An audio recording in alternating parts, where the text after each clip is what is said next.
जैसे हम कहल बउआ से तू कहल के छाउरी। Magahi recording studio Samastipur Sheikhpura. आसो के लगन में डोली चढ़ल जैमी गे छाउरी। आसो के लगन में डोली चढ़ल जैमी गे छाउरी। जैसे हम कहल बउआ से तू कहल में गे छाउरी। जैसे हम कहल बउआ से तू कहल में गे छाउरी।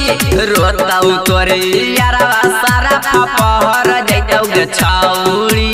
रोताऊ तोरे यारवा सारा फपहर जैतौ गे छाउरी। जैसे हम कहल बउआ से तू कहल में गे छाउरी। जैसे हम कहल बउआ से तू कहल में गे छाउरी। जैसे हम कहल बउआ से तू कहल में गे छाउरी। जैसे हम कहल बउआ से तू कहल में गे छाउरी।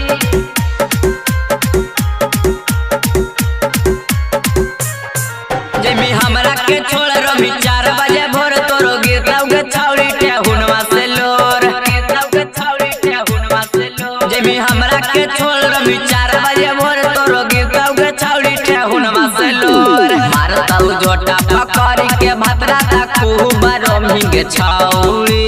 मारतौ जोटा पकड़ के भतरा ता खूब रमी गे छाउरी।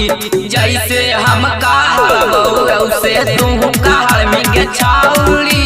जैसे हम कहल बउआ से तू कहल में गे छाउरी। जैसे हम कहल बउआ से तू कहल में गे छाउरी। जैसे हम कहल बउआ से तू कहल में गे छाउरी। छोड़ी साहिल बाबू के दनी तू धोखा मिलतो भतार छोड़ी तोरा गे बोता। भतार छोड़ी तोरा गे बोता। छोड़ी साहिल बाबू के दनी तू धोखा मिलतो भतार छोड़ी तोरा गे बोता। चढ़ल तोर जवानी कुल बेकार होतौ गे छाउरी। चढ़ल तोर जवानी कुल बेकार होतौ गे छाउरी। जैसे हम कहल बउआ से तू कहल में गे छाउरी। जैसे हम कहल बउआ से तू कहल में गे छाउरी। presented by Maghi Films।